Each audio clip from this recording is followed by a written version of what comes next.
All right, let's run out to, look at that. We're going back to Texas, to my hometown in H-Town. And let's talk to Katie. Katie, what's up? Hey, Dr. John. How are you? I'm still recovering from being in Texas this last few days. What have y'all done? I'm still wondering that myself. Yeah, it's a steam room that you can't escape from. That's a great way to say that. And then when you get in your car and the air conditioner's on, you're just all wet. Yeah, exactly. I mean, you can walk to your mailbox and be drenched in sweat. It's ridiculous. Jeez. Plus, who still gets mail? All right, so what's up? How can I help? That would have been way funnier if it was MALE box, by the way. That would have been hilarious. I don't even know what that That's a great place for like male dancers. It should be called the mailbox, and it's just MALE, I think. Wouldn't that be funny, Kelly? No? I would imagine somebody's already come up with that somewhere. Or the mail room? MALE? I don't know. I think that'd be hilarious. All right, Katie, what's up? Okay. I'm going to try my very best to make it a very poignant question. But basically, I entered into an affair with a married man a couple years ago, and it's been off and on. And a lot's happened, but my question is how do I handle the loneliness of ending it that I'm going to feel? And how do I go about my day-to-day with my job, being around family and friends, and having this heavy weight that I'm carrying and ending a relationship with someone that I've been very deeply attached to for many, many years? So when you say a lot happened, thank you. Number one, thank you for your question. You asked that. Perfect. When you say a lot happened, there's a lot in that sentence. What do you mean? Unpack that for me.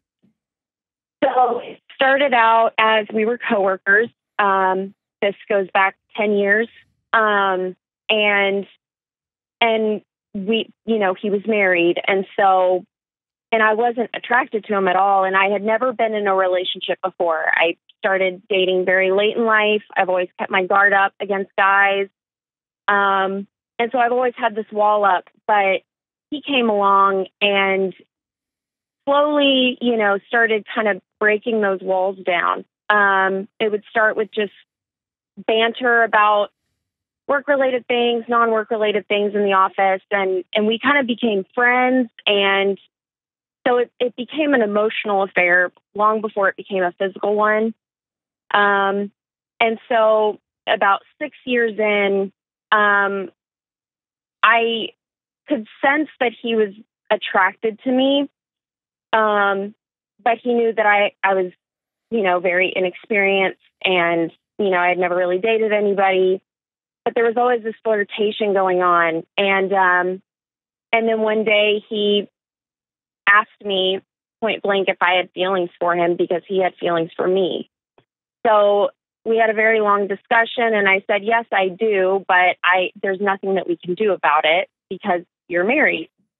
And so a couple months go by, and it's like this big elephant in the room now. We can't be the same around each other. And I start to feel this very strong desire to let this in because he's saying that he loves me, and I had never heard that before. So it just starts to feel very good. And I decided to be with him physically. And so I lost my virginity to him. And a month later, I found out that I was pregnant. And I knew, sorry. You're okay. Take a breath. This is hard. This probably is not a story you just openly share all the time, right?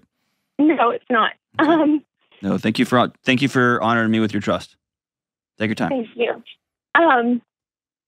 Anyway, I knew before I even told him that I was pregnant, I knew that he was going to want me to have an abortion, which was difficult for me. But I started to feel very guilty for, if I keep it and what that would do to him and his family. And because I was very good about just kind of keeping this bubble that we were in. And, you know, I told him, look, I know, like, I don't expect you to ever leave her for me. I know you made a commitment. Like, I'm fine with just keeping this just the way it is with us. We'll just keep it in this little box. And then when I got pregnant, you know, everything changed. And, you know, he, not in so many words, but I could tell he was very much wanting me to get an abortion. And so I decided to just gut it up and do it. And the aftermath of that was very painful. And so I can tell by just how you're talking about it. Is it still painful? Yeah. Still a lot of guilt and shame. And so I told him, like, I need time and I need space. And so he gave that to me. And then, you know, several months go by and I feel very lonely and very confused. And so I let him back in. And so we resumed the affair. And his wife has no idea this has been going on. I asked him one day if he thought that she knew what was going on. And he said, yes, I think she knows that I'm having an affair, but she won't ask about it. And that took me by surprise. And I said, why? And he was like, because then we would have to deal with it.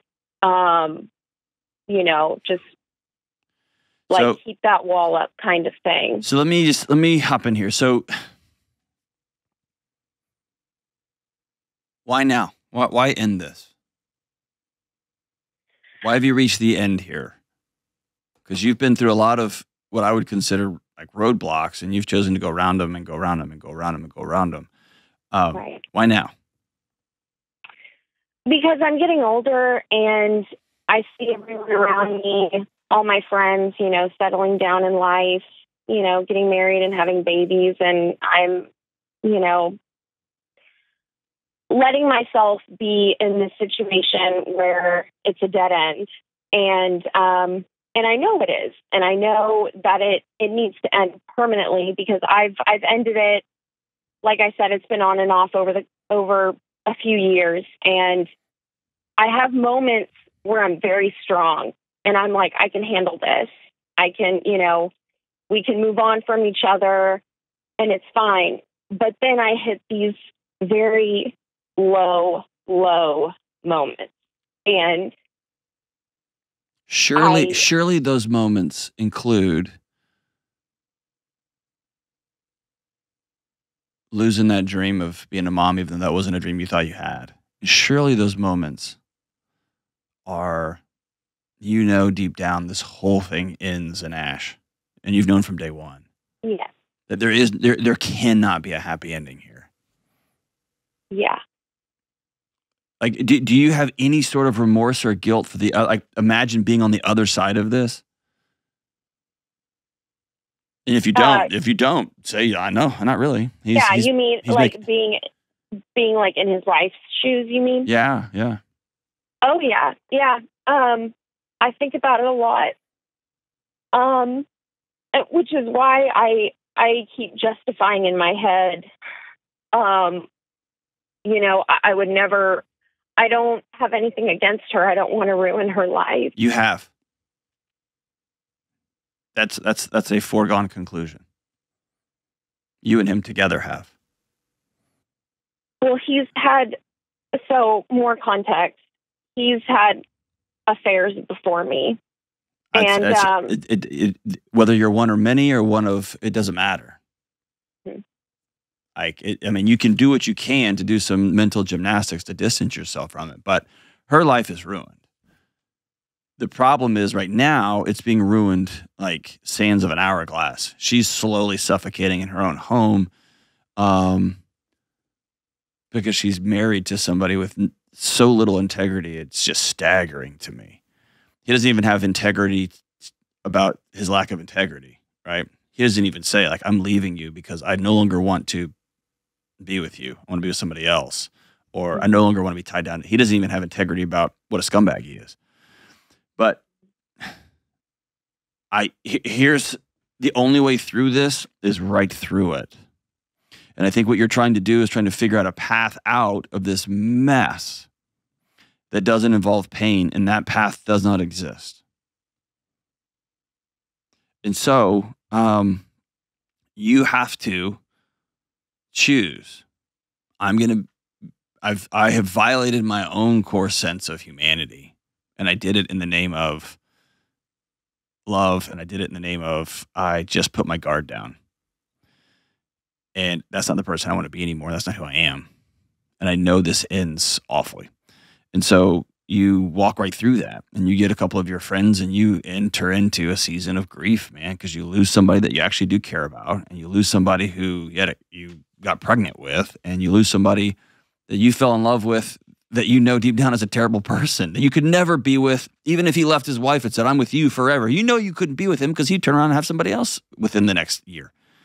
And so the only way through it is to go through the grief of that. And I think your grief is going to be multi-layered. You're going to have the loneliness, but behind or underneath that loneliness of missing a guy who's probably a great lover, and he's probably funny, and he knows you, and he has the work connection and the intimate connection, all that. Beneath that is this, like, you walled yourself off from the world to avoid this exact moment. I'm going to stay away from men because men are bad news, and they are going to make me violate my own core values, and I'm going to end up in places I don't want to be, and here you are. And to me, that is going to be the hardest thing you have to grieve, because everything you spent all of your life trying to avoid has come to your front door, and you open the door and let it in. Mm-hmm. Does that make sense? Yeah, no, 100% it does. So if I'm you, I'm just going to be, I would quit my job. I'd quit my job. I would get so far away because I don't want to work at a place where that guy is either. Well, we don't work together anymore. So there is even more space. But yeah, in a way it intensified the longing between us, I think. You just got to know, Katie, it's not real. Yeah. It's not real. Your hurt is. But this affair is not real. Have you told any of your friends? I opened up to one of my best friends right after I found out I was pregnant. That's when I told her everything. But she doesn't know that I went back to him. And that's another thing is I've been utterly terrified of telling her that it's been years of keeping it from her. Because she was really there for me when I, had the abortion and, gave me a lot of support. But I've been afraid to let her down. You have. She just doesn't know it yet. And so the only way back through that is to sit down with your friend that you love and trust and say, I'm going to break your heart because I've broken my own. And I need some help. The definition of addiction is a compulsive behavior that you continue to do even after your body has identified it's bad for you. And so this isn't technically an addiction, if you will, like in the classic chemically sense, substance abuse kind of way. But Pia Mellody, one of the great authors, talks about something called love addiction, this idea that I can't walk away from something that I know is going to kill me. It's actively killing me. The secrets, the disgust I feel when I look in the mirror, the disgust when I'm driving home and he's going home to his wife and his kids, this other imaginary life he has, and I'm going home alone. And then you keep going back, even though you know and you know and you know. And so I tell you that to tell you, you can't do this by yourself. You can't do this by yourself. You're going to have to reach out to a friend that you care and risk that friend saying, I don't want to be friends with somebody who would do that. Or maybe she opens her arms up really big and says, this ends today, but I'll walk with you. And my guess is untangling all these emotions and all these years and all of the secrecy and all the times you've had to not be honest with your other coworkers and your friends and your family, going through an abortion alone. All of it. That panic when those times over the last few years when you think his wife is calling you or emailing you or figured something, all of that, you're going to have to get somebody to untangle that with you. And then ultimately you're going to have to get to a place where you forgive Katie. And then you make a covenant with yourself that that never happens again, that you honor Katie enough to never get involved this way systematically again. And I hope you hear my voice. I'm with you. I'm sad for you. I am. But I'm with you. And I'm not going to sit here and beat you up. And everybody listening, from your little keyboards, throwing grenades on this situation is not going to help. It is what it is. It's already burned to the ground. There's just a couple of survivors staggering around.